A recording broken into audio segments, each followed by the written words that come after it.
frères et sœurs, je vous salue dans le nom de notre Seigneur et Sauveur Jésus-Christ de Nazareth. Bienvenue à cette troisième présentation de Délivre-nous du malin. Dans cette présentation, nous allons répondre explicitement à la question « Un chrétien peut-il être possédé ?» Dans les présentations antérieures, j'ai attiré votre attention sur des textes bibliques, comme Apocalypse chapitre 12. Il y eut guerre dans le ciel. Michael et ses anges combattirent contre le dragon. Comment un chérubin protecteur, assis sur la sainte montagne de Dieu, Ézéchiel 28, le verset 14, qui dans ses voies était intègre jusqu'au jour où l'iniquité fut trouvée dans son sein. Comment Satan, comment le diable, le malin, a pu ne serait-ce qu'une seconde cohabiter avec un Dieu saint, un Dieu très saint, très saint. Malheureusement, beaucoup de communautés n'ont pas assez de commentaires. Très peu d'exégèse dans certaines communautés, très peu d'interprétations, très peu de commentaires. Et beaucoup de chrétiens puisent leurs commentaires, leur interprétation des voix les plus audibles, notamment parmi nos frères pentecôtistes évangéliques. Dans cette troisième présentation, nous allons comprendre comment est-ce que Satan a pu rester dans un sanctuaire saint et quelle est l'implication de cette exégèse dans le sujet « Un chrétien peut-il être possédé ?» Avant de rentrer dans le vif du sujet, je vous invite à la prière. Seigneur, nous t'invitons, nous levons nos mains vers toi. Nous te prions, toi qui as promis être là où deux ou trois sont réunis en ton nom. Merci à travers les médias de nous unir dans un même esprit et que tu sois le seul entendu, le seul qui parlera pour nous éclairer. Efface notre personnalité, efface nos connaissances et surtout, seulement éclaire et réponds aux préoccupations de tes enfants. Tu as promis être le rémunérateur de ceux qui te cherchent.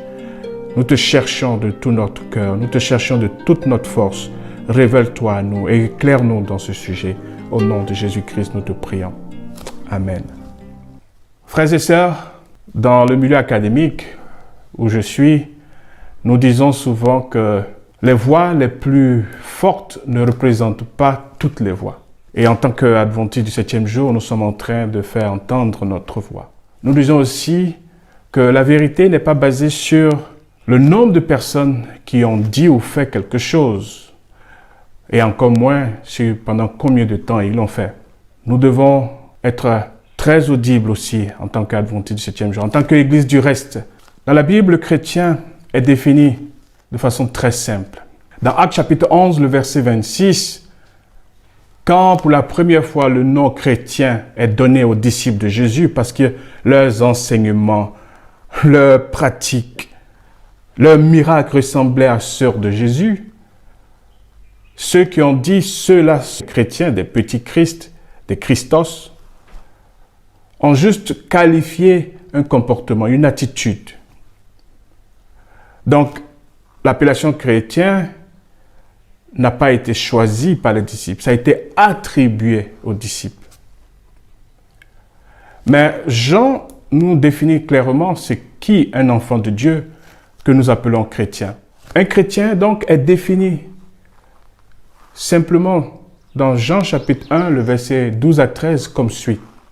Mais à tous ceux qui l'ont reçu, à ceux qui croient en son nom, elle a donné le pouvoir de devenir enfants de Dieu, lesquels sont nés non du sang, ni de la volonté de la chair, ni de la volonté de l'homme, mais de Dieu. Frères et sœurs, commencez à dire un vrai chrétien, un véritable chrétien, un chrétien réellement né de Dieu, serait être en train d'emprunter les voies de l'accusateur.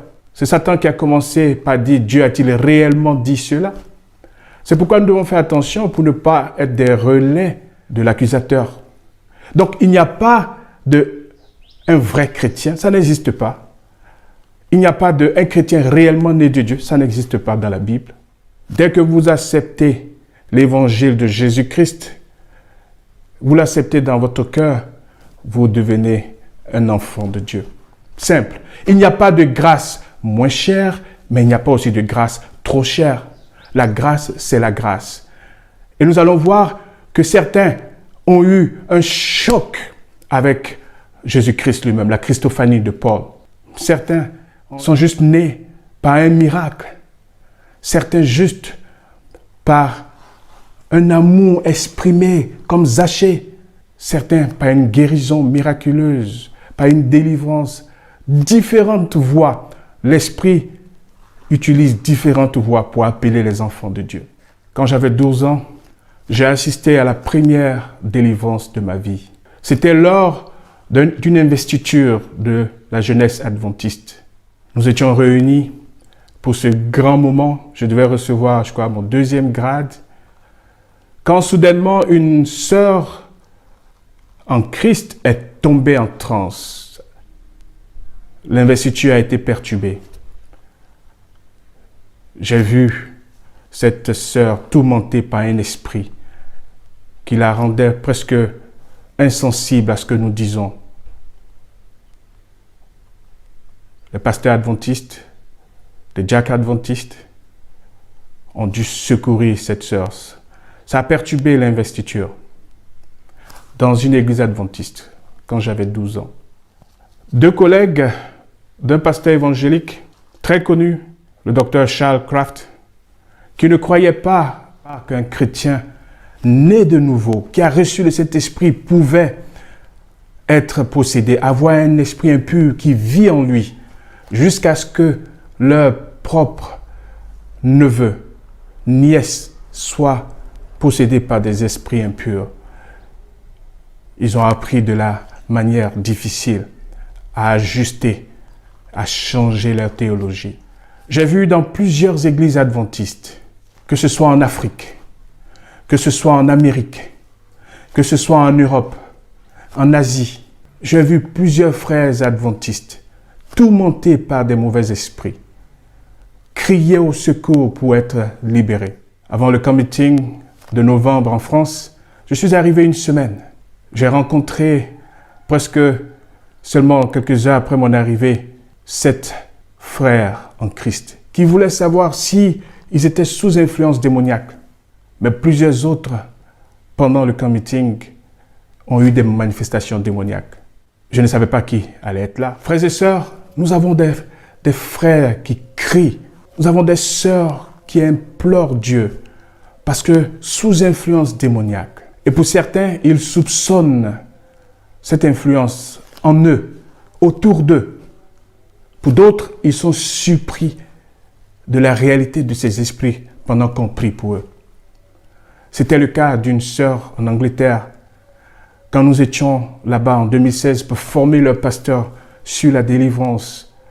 Parce qu'il y a un besoin dans l'église, les membres d'église. Cette sœur a dit, pasteur, le Saint-Esprit me révèle des choses. Et je suis content que vous soyez venus pour parler des influences démoniaques dans la vie des chrétiens. Elle m'a dit, le Saint-Esprit me montre tout ce qui va arriver comme danger dans ma famille et même autour de moi. J'ai dit, ma sœur, nous allons éprouver cet esprit. Et cette sœur était choquée de voir quand nous avons dit, si ce don n'est pas de Dieu, tout esprit impur derrière ce don soit exposé au nom de Jésus-Christ.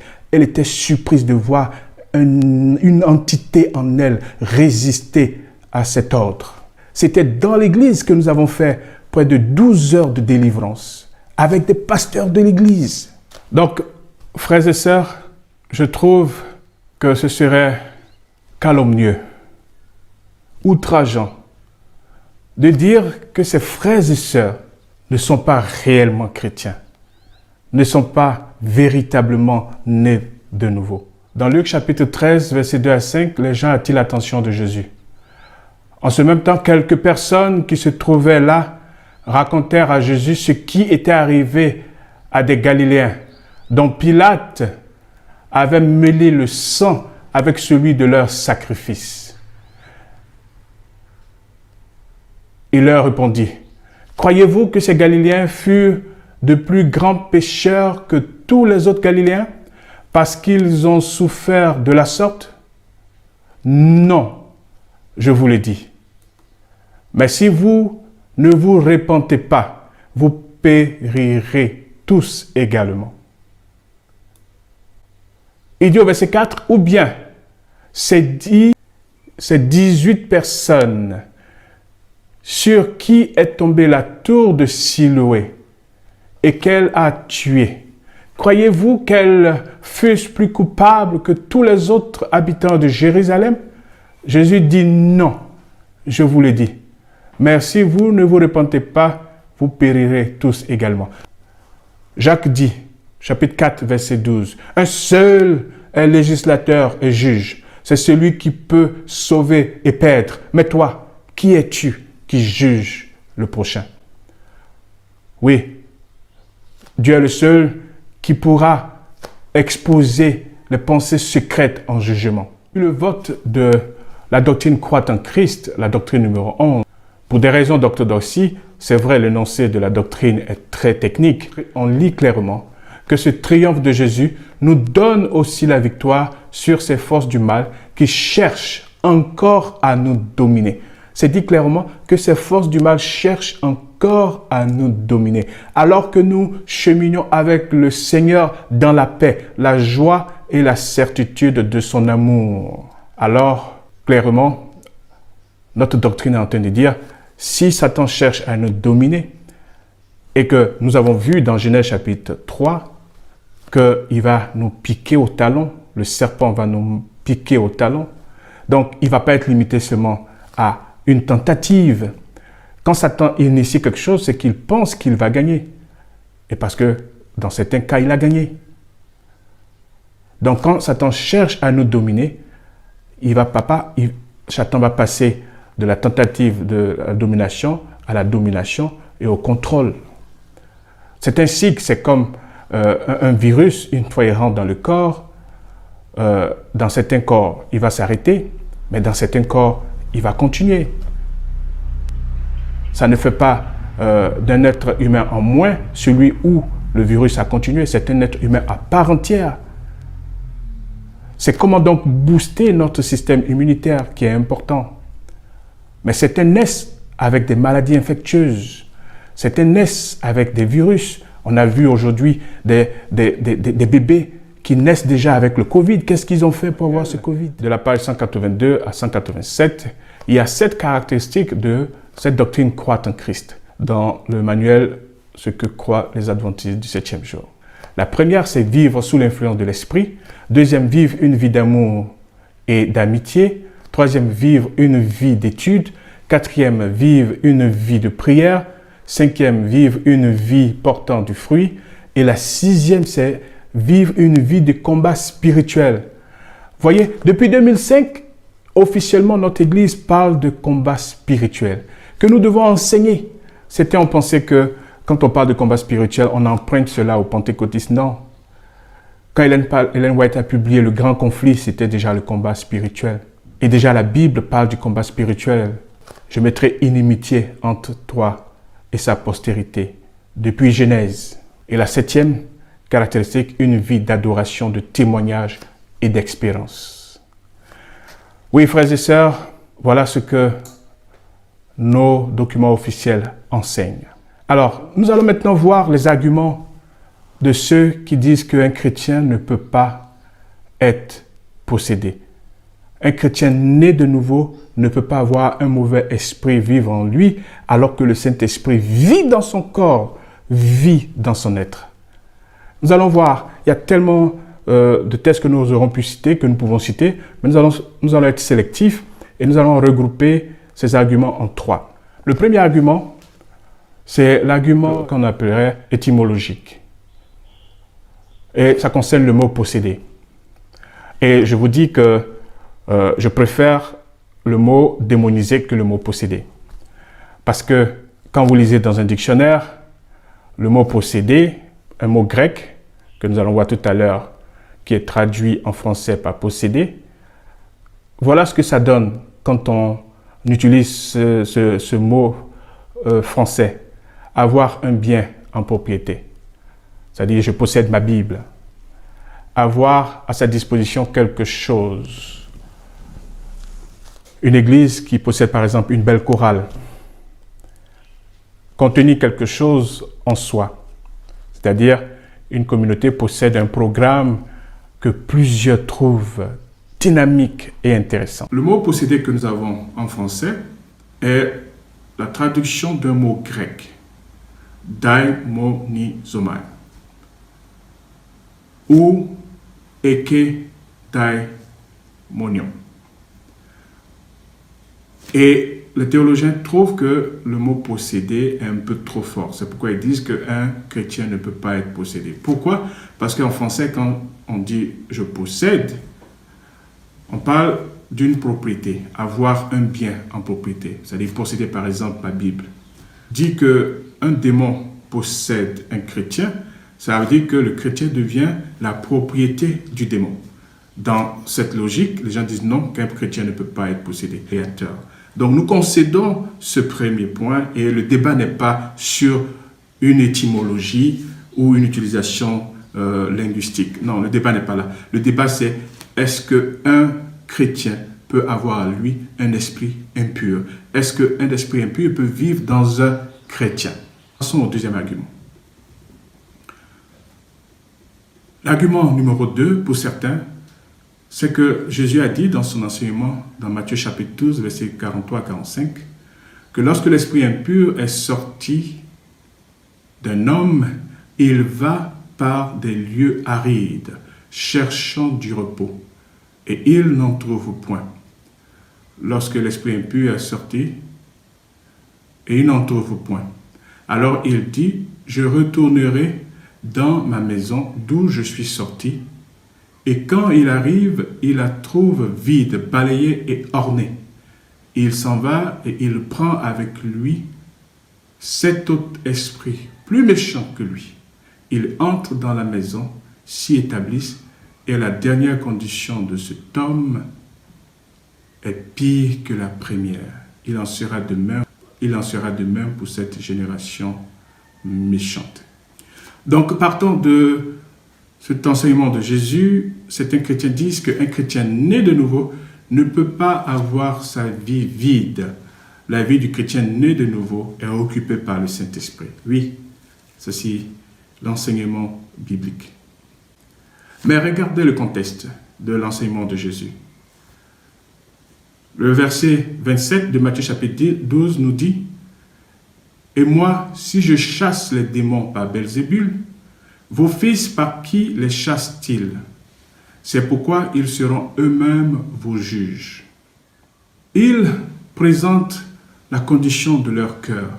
Si vos fils chassent les démons, mais que votre religion est vide, que votre religion est hypocrite, le démon reviendra et votre condition sera pire. Vous comprenez? Une simple religion ne sauvera pas, frères et sœurs. C'est ce que Jésus était en train de dire. Il doit y avoir une régénération. C'est ce que Jésus disait. Vous devez m'accepter dans votre cœur. Si vous ne m'acceptez pas, votre cœur est vide. Non. Troisième argument, les enseignements dans les épîtres, surtout ceux de Paul. Nous allons donc voir certains textes de Paul qui sont cités.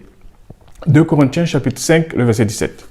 Si quelqu'un est en Christ, il est une nouvelle créature. Les choses anciennes sont passées, voici toutes choses sont devenues nouvelles. Dans le chapitre antérieur, dans 1 Corinthiens chapitre 5, le verset 1, Paul a lui-même des problèmes avec des enfants, ses enfants spirituels. Il a des problèmes avec des églises chrétiennes qu'il a créées. Et vous savez que pour les théologiens, l'église de Corinthe est la pire des églises de Paul. L'église a tous les problèmes. Pourtant, ils étaient nés de nouveau. Pourtant, ils avaient accepté Jésus-Christ. Mais regardez ce qui se passait à Corinthe. On entend dire, 1 Corinthiens chapitre 5, verset 1, on entend dire généralement qu'il y a parmi vous de l'impudicité. Est-ce qu'il y a des chrétiens aujourd'hui dans nos églises qui sont impudiques?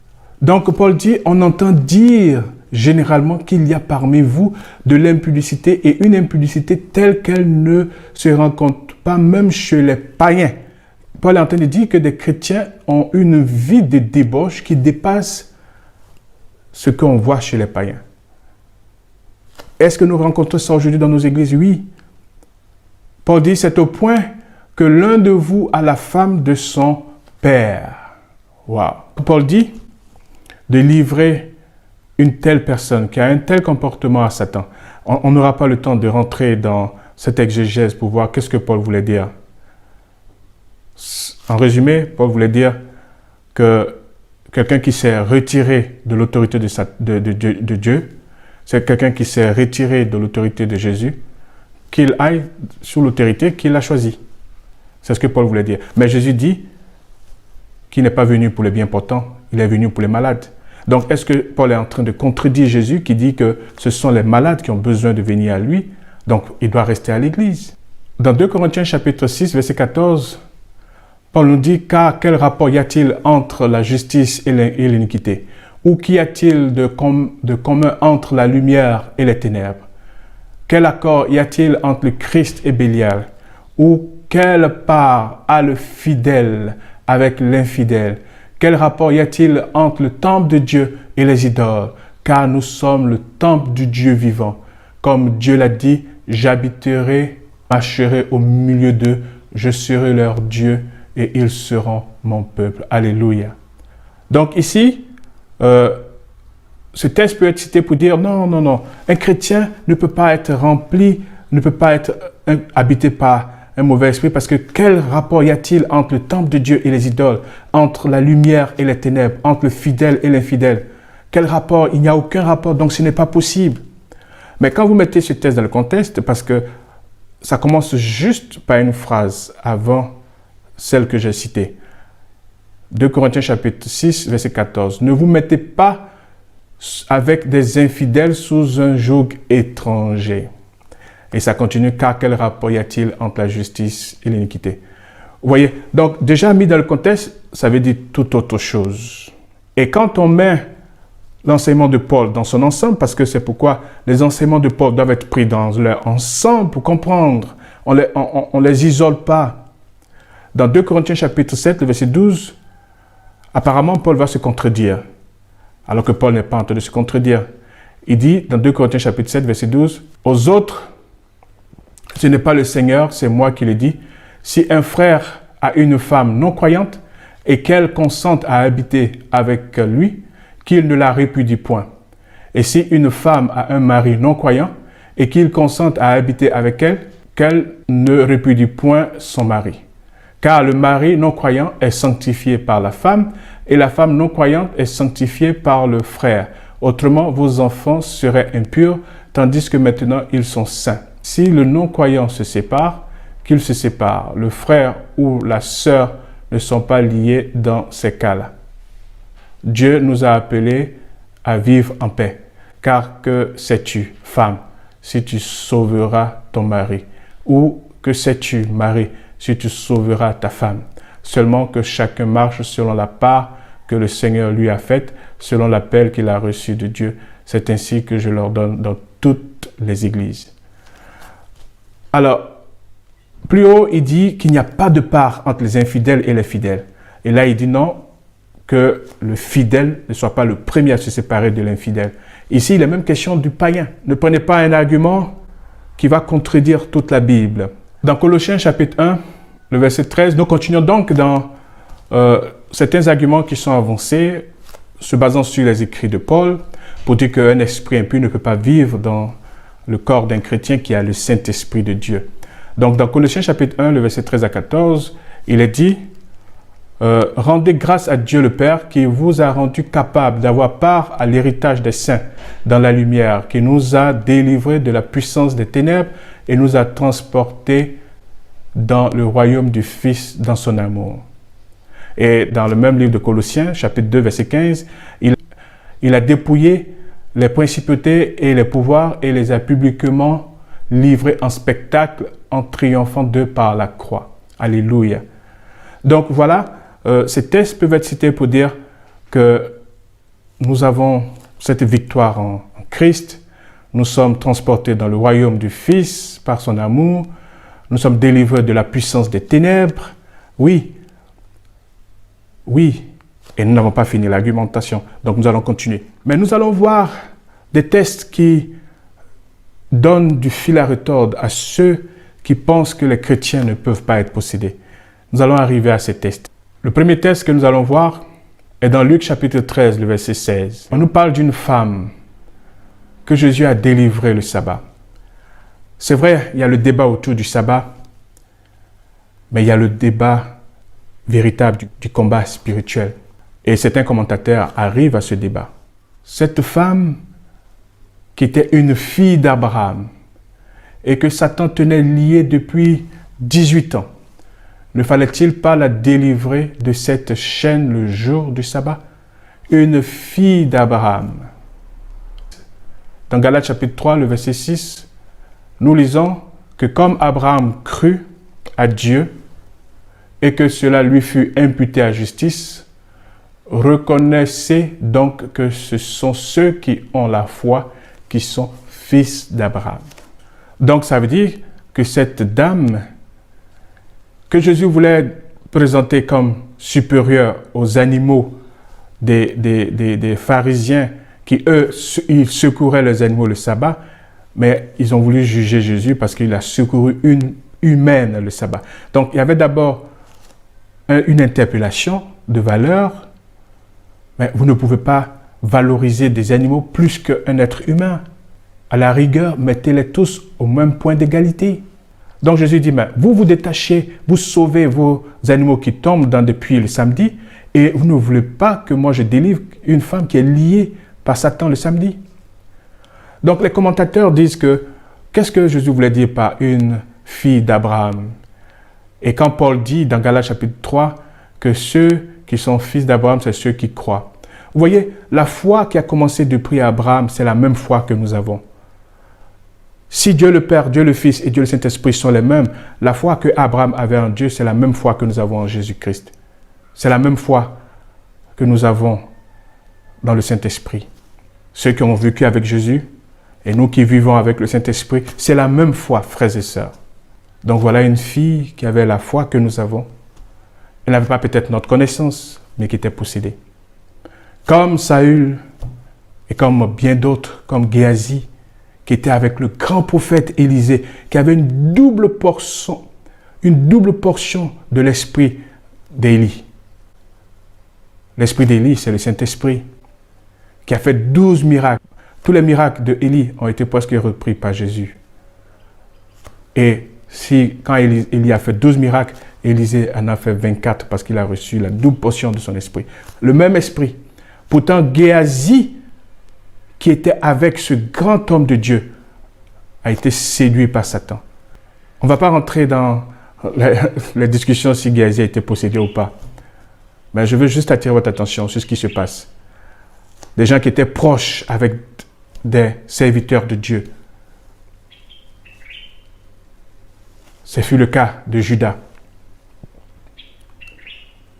Matthieu chapitre 10, Luc chapitre 10, nous disent que Judas était parmi les 12 et Judas était parmi les 72 qui sont partis au nom de Jésus pour chasser les démons et qui ont eu la victoire au nom de Jésus. Donc, Judas avait accepté Jésus. Tout ce que nous allons reprocher à Judas, nous pouvons le trouver dans notre vie. Et cette éruption de l'esprit mauvais dans la vie de Judas, dans son cœur, le pousse à être un traître. Luc chapitre 22, verset 3, Jean chapitre 13, verset 27. Jusqu'à ce que, malheureusement, un disciple de Jésus, en contact avec Dieu le Fils, jusqu'à ce que Satan avance dans son influence sur Judas, jusqu'à le contrôler, à le posséder. Un disciple de Jésus, qui a les mêmes Jésus-Christ de Nazareth, le Saint de Dieu, Dieu le Fils incarné, qui a les mêmes attributs que Dieu le Père, sauf que pendant son ministère terrestre, il n'était pas omniprésent. C'est le seul attribut qui manquait à Jésus.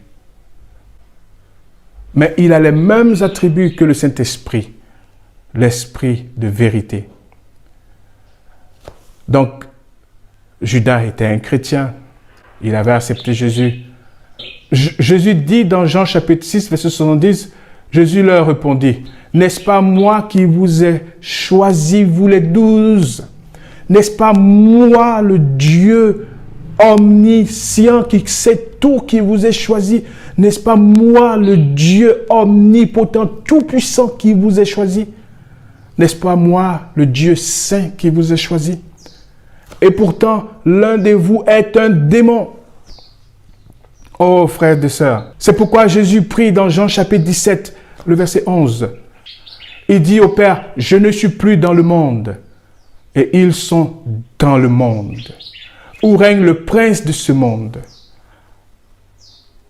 Et je vais à toi, Père Saint, garde en ton nom ce que tu m'as donné, afin qu'ils soient un comme nous. » Jésus fait une prière, frères et sœurs, parce qu'il sait ce qui peut arriver à beaucoup de ses disciples, à beaucoup de ses enfants qui ont cru en lui, qui l'ont accepté. Il dit, garde-les. C'est Dieu qui juge les motifs, frères et sœurs. Les motifs les plus secrets, c'est Dieu qui les juge. Il dit, lorsque j'étais avec eux dans le monde, je les ai gardés en ton nom. J'ai gardé ceux que tu m'as donnés. Et aucun d'eux ne s'est perdu, sinon le fils de la perdition, afin que l'écriture fût accomplie. De théologique. Beaucoup sont encore défiés par le cas de Ananias et Saphira, dans Actes chapitre 5. Et là, certains disent vraiment, ça c'est un cas difficile. Ils sont issus de la première église de Pierre, après l'effusion du Saint-Esprit. L'église primitive, l'église du 1er siècle. La preuve, c'est Pierre même qui était le pasteur de l'église, de leur église. Ananias et Saphira avaient même peut-être eu des dons de l'Esprit Saint. Mais parce qu'ils ont été influencés par les louanges qui ont été données à Barnabas. Parce que Barnabas était très généreux. Ils ont voulu aussi être appelés des frères généreux. Ils ont vendu leur terrain. Ils se sont entendus, le mari et la femme. Et ça n'avait pas commencé nouvellement. Ce n'est pas une question de ils ont ouvert la porte à Satan. C'est possible. C'est une question que Satan ne dort pas. Pierre nous dit, il rôde comme un lion cherchant qui il dévorera. Le mot dévorer, ça veut tout dire. De l'influence, de l'harcèlement, de l'oppression à la possession. Vous ne pouvez pas dire à Satan de ne pas être Satan.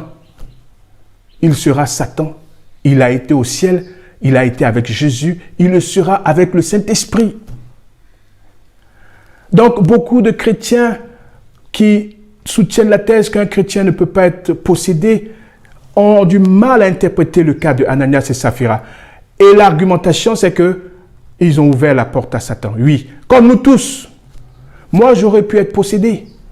Mais Dieu m'a fait grâce. Ce n'est pas grâce si vous avez erré dans des chemins tortueux. Vous avez côtoyé l'ennemi, que vous n'avez pas été possédé. Ce n'est pas grâce, frères et sœurs. Et ne jugez pas les autres qui souffrent, qui sont possédés.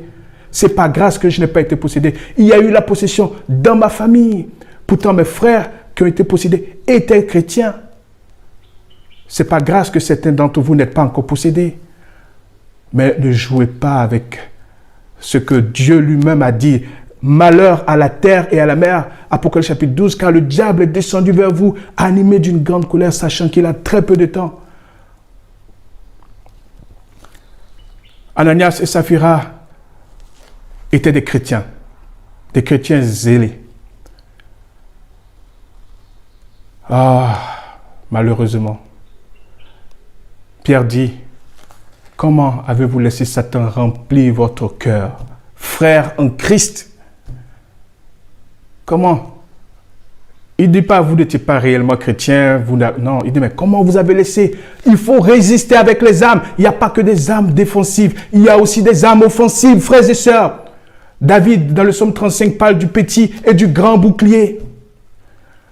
Éphésiens parle de la cuirasse, mais aussi du bouclier de la foi.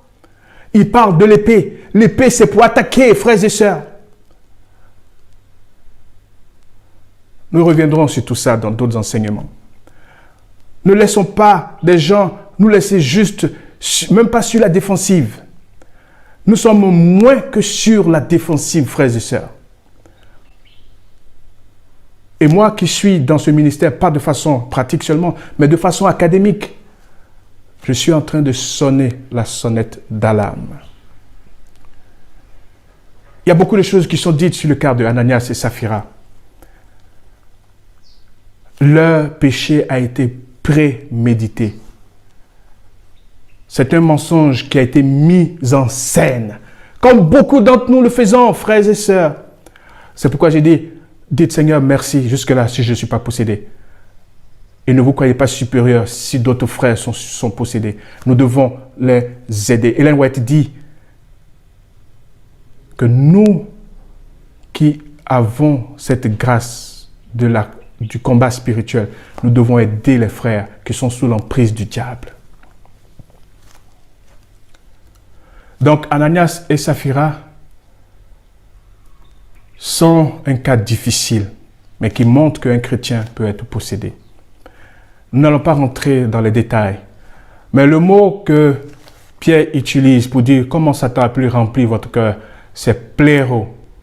Ça veut dire Satan a monté de niveau. Je vous dis, si nous n'aidons pas certains frères dans l'église, bientôt, Satan va les contrôler.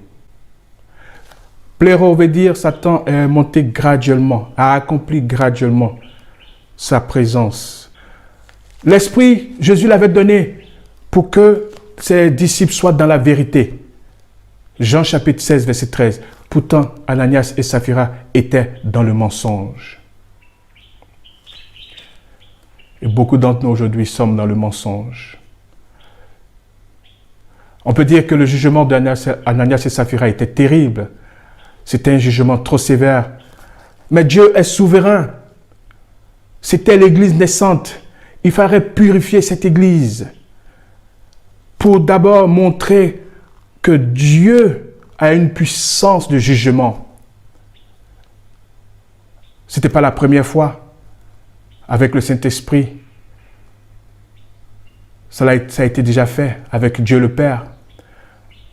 Quand vous lisez l'histoire de Nahad et de Abihu, dans Lévitique chapitre 10, le verset 2, les fils d'Aaron, au début de l'instauration de la prêtrise, Dieu a été strict parce qu'ils ont apporté un feu étranger, ils sont morts. L'Éternel fit descendre un feu pour les consumer. Donc ce n'était pas la première fois.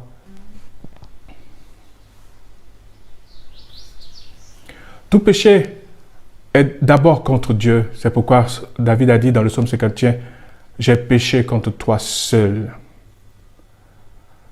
Mais le péché de Ananias et Saphira a été présenté comme un mensonge à l'esprit, mais aussi un mensonge à Dieu. C'était déjà pour montrer l'égalité entre Dieu le Père et Dieu le Saint-Esprit. Mais pour conclure cette partie,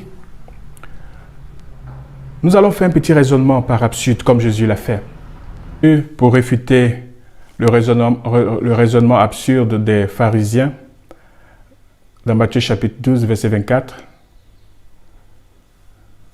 les pharisiens ont dit, cet homme ne chasse les démons que par Belzébul, le prince des démons. Et comme Jésus connaissait leurs pensées, il leur dit, tout royaume divisé contre lui-même est dévasté.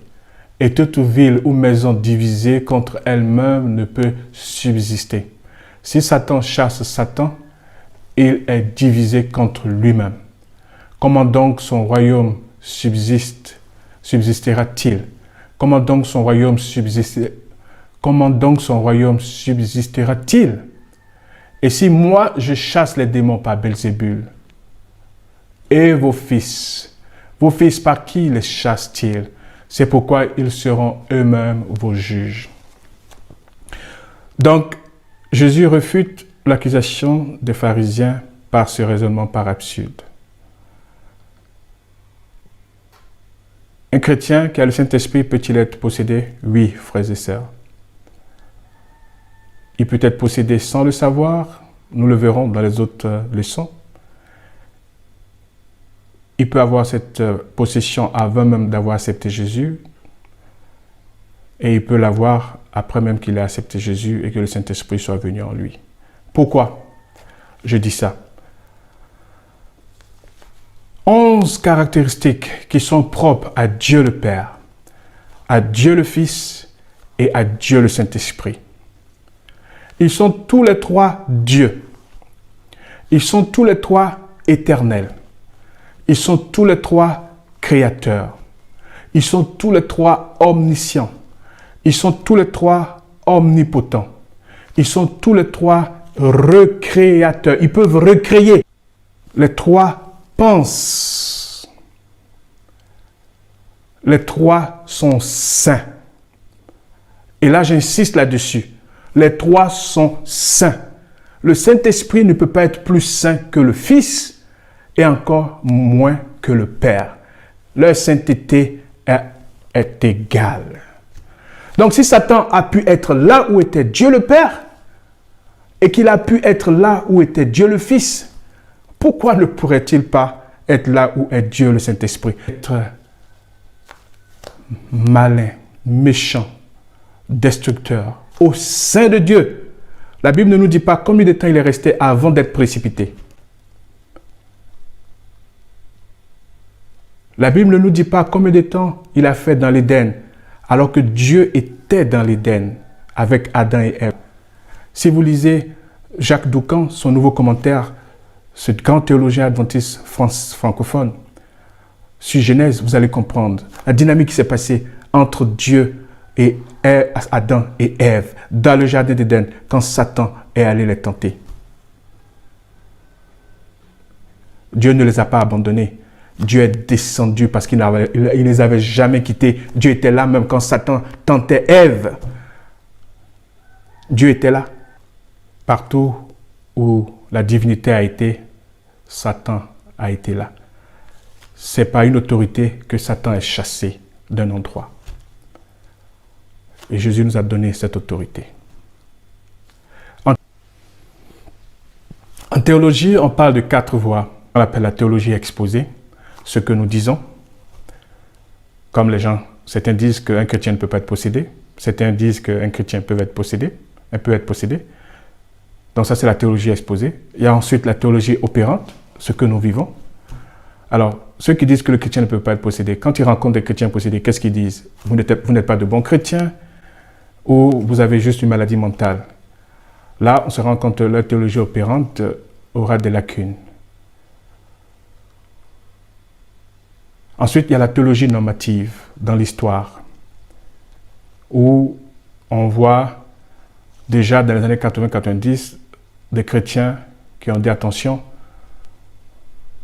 on comptait jusqu'à 2000 chrétiens possédés, et ils ont dit cette théologie de chrétien ne peut pas être possédé est dangereuse parce que les chrétiens possédés sont marginalisés, sont diabolisés et ils n'ont pas l'assistance dont ils ont besoin.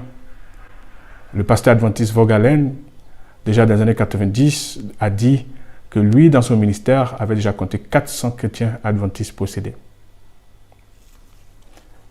Et nous allons voir dans la 4e présentation, de façon concrète, comment aujourd'hui des films, comment aujourd'hui Hollywood est en train d'utiliser les esprits des eaux, les sirènes, et comment ces esprits dans les écrans sont en train de posséder nos jeunes.